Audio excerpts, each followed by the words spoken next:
Hola queridos alumnos, la clase de hoy lleva por título La justificación por la fe.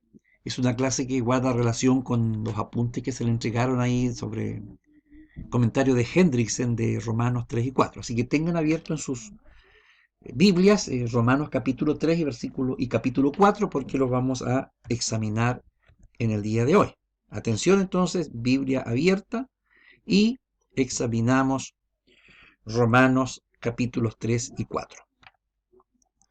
Entonces, el propósito de esto es entender eh, el tema de la doctrina de la justificación por la fe para poder introducirnos luego en el estudio de la carta a los Gálatas. A su vez, entender la justificación por la fe, como es una doctrina cardinal de la fe cristiana, es fundamental para nuestra relación con Dios, porque a veces decimos somos salvos, pero ¿qué significa realmente ser salvo? Significa quedar en la posesión de justos. Eso lo vamos a explicar en la clase de hoy día. Entonces la justificación por la fe es una doctrina fundamental dentro de nuestra fe cristiana. Vamos a examinar aquí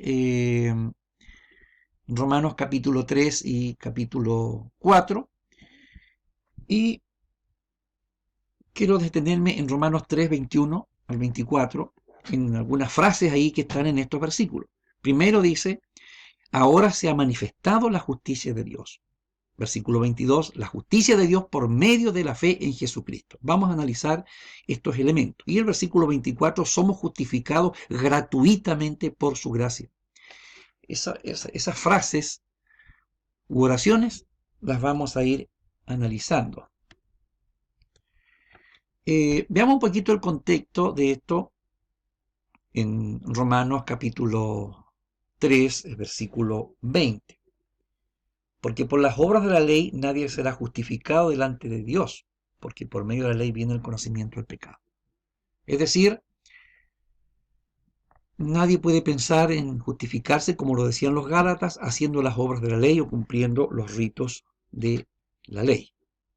Esta misma afirmación, es decir, nadie por las obras de la ley puede ser justificado delante de él, esta misma afirmación Pablo la dice en su carta a los Gálatas, Gálatas 2:16, porque por las obras de la ley nadie será justificado. Es bien enfático en eso.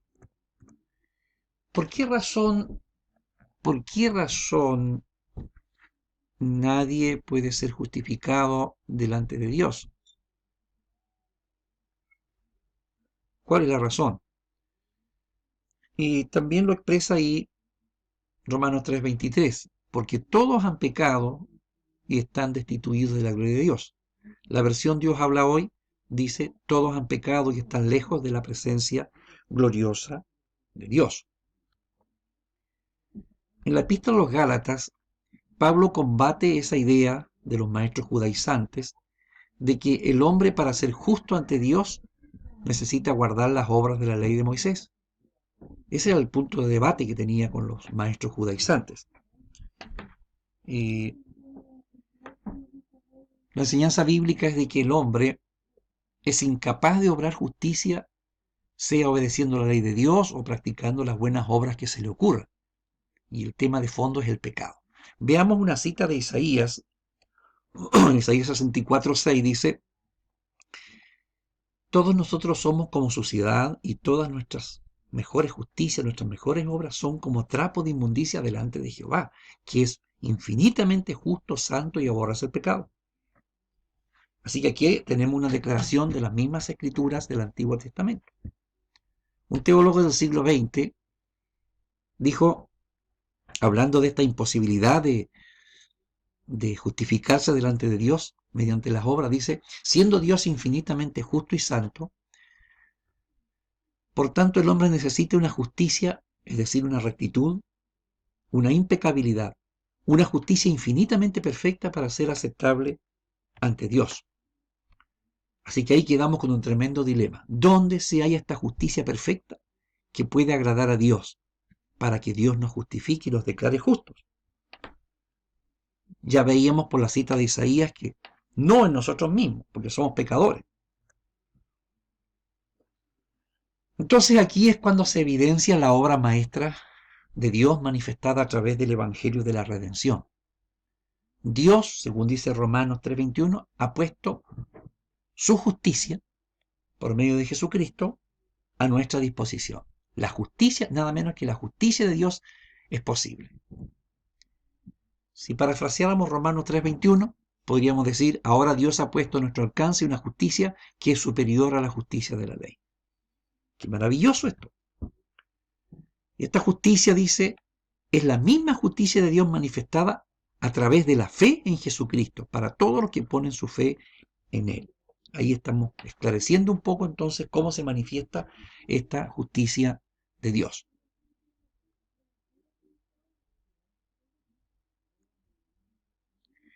Hay tres palabras o tres expresiones aquí que me gustaría subrayar. Esta justicia se manifiesta gratuitamente, no tiene precio. Se manifiesta por medio de la fe. La fe es lo que permite que nos apropiemos de esta justicia. Es gratuita, no debo hacer nada por pagarla, no tengo que obrar nada para obtenerla, sino recibirla solamente mediante la fe. Y esa fe no es puesta en cualquier cosa, porque algunos dicen, ¿fe en qué? Bueno, yo tengo fe, dice la gente. La Biblia indica claramente que la fe que nos conduce a la justificación es una fe que está puesta muy claramente en un solo objetivo, Jesucristo.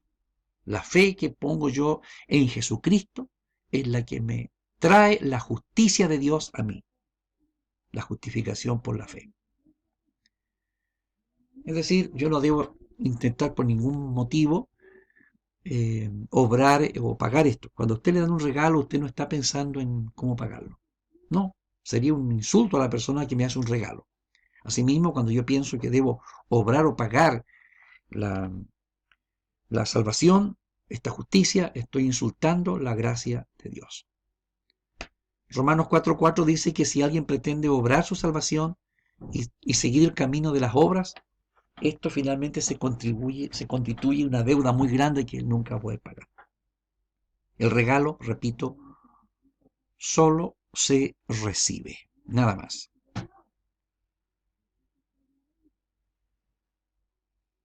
Continuamos.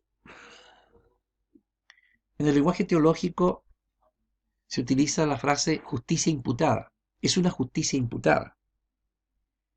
Esto enfatiza más aún la gracia de Dios, ¿no? Pablo, para explicar esto de la justicia imputada, cita dos ejemplos del Antiguo Testamento, uno Abraham y el otro David. Respecto a Abraham dice, al final del versículo 3, estoy leyendo Romanos 4 del 1 al 3, Abraham no se justificó por las obras, sino dice, creyó a Abraham a Dios y su fe le fue contada por justicia. La fe, el creer. Entonces, ahí tenemos, quiero que anoten esta primera palabra donde dice justicia imputada y la palabra contar. Su fe le fue contada por justicia. También puede examinar esta palabra contar en los versículos 3, 5, versículos 9, 10, 11 y el 22 de este capítulo 4. Muchas veces se repite, su fe le fue contada como justicia. Es la fe la que hace posible que esta justicia venga hacia nosotros, se nos atribuye mediante la fe.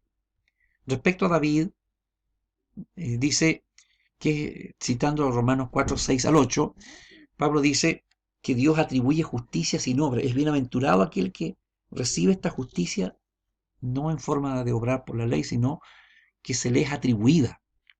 Entonces ahí tenemos la otra palabrita clave para la imputación o entender lo que se llama la justicia imputada, que es la palabra atribuir.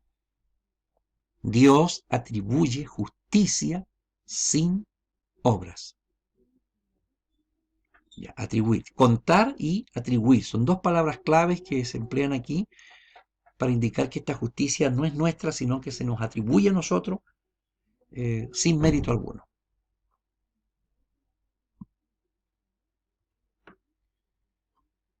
Entonces estas palabras, una justicia que se nos cuenta por la fe a nuestro favor, que se nos atribuye por la fe, nos está indicando que es una justicia que está siendo puesta a nuestra cuenta y que viene desde afuera. Pero al recibir esta justicia por la fe, es puesta a nuestra cuenta. Y ahora Dios nos mira a través de la justicia de Cristo y por eso nos considera justos.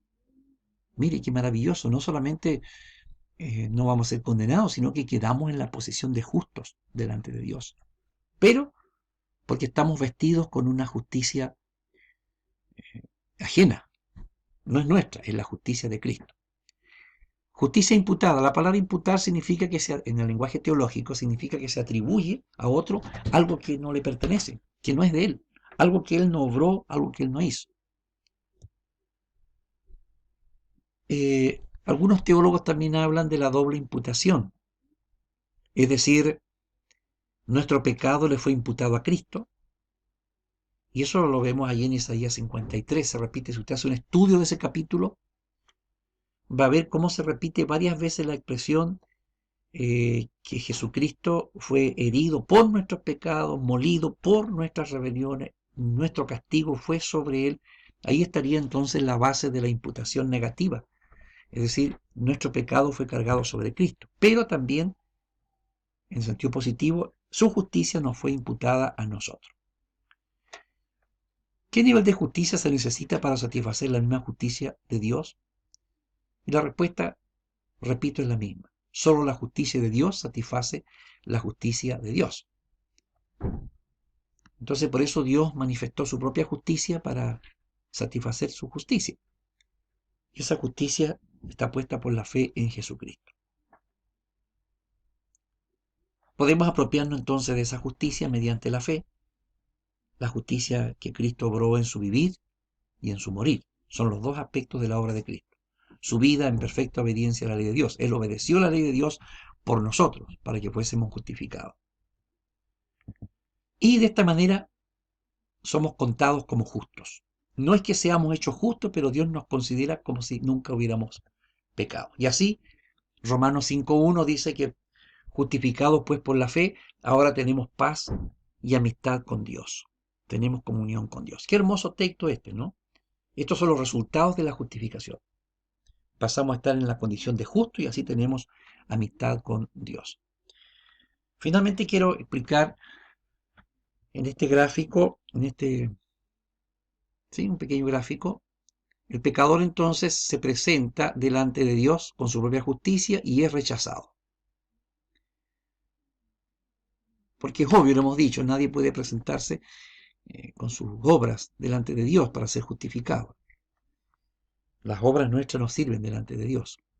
Luego entonces el pecador, reconociendo que está equivocado al presentarse delante de Dios con sus obras, porque es rechazado, entonces él humildemente escucha el mensaje del Evangelio y ahora se presenta delante de Dios aceptando a Jesucristo y la justicia de Cristo, y con esa se presenta delante del Señor humildemente, y de esta manera entonces el hombre, al presentarse delante de Dios con una justicia que no es propia, sino que es otro, fue obrada por Cristo, ahora él, entonces en base a eso, él recibe la justificación. Ahora entonces sí hay una relación correcta entre el Dios santo y el hombre pecador. Esta línea verde nos indica entonces que Dios sí acepta la justicia con la cual el hombre se presenta, porque ahora ya no se presenta con su propia justicia, sino que se presenta con la justicia de Jesús. Algunos hablan de que es como un manto con el cual nos cubre. Y esa palabra, el manto de la justicia de Cristo, está tomada también de una cita del Antiguo Testamento. Una cita del profeta Isaías, donde él dice que él se goza. En gran manera me gozaré, dice, porque mi Salvador, él me vistió con vestiduras de justicia. Él me ha vestido con vestiduras de justicia. No recuerdo en este momento el texto, me sé muchísimos textos y a veces la cita precisa no la tengo, pero usted lo puede buscar en una concordancia. Él me ha vestido con vestiduras de salvación, vestiduras de justicia. Así que repasen esta materia para que la tengan como base cuando en la próxima clase haré llegar algunos videos sobre la carta a los Gálatas y ustedes puedan entender mejor entonces qué es lo que Pablo está debatiendo con los Gálatas legalistas. Que el Señor mucho les bendiga.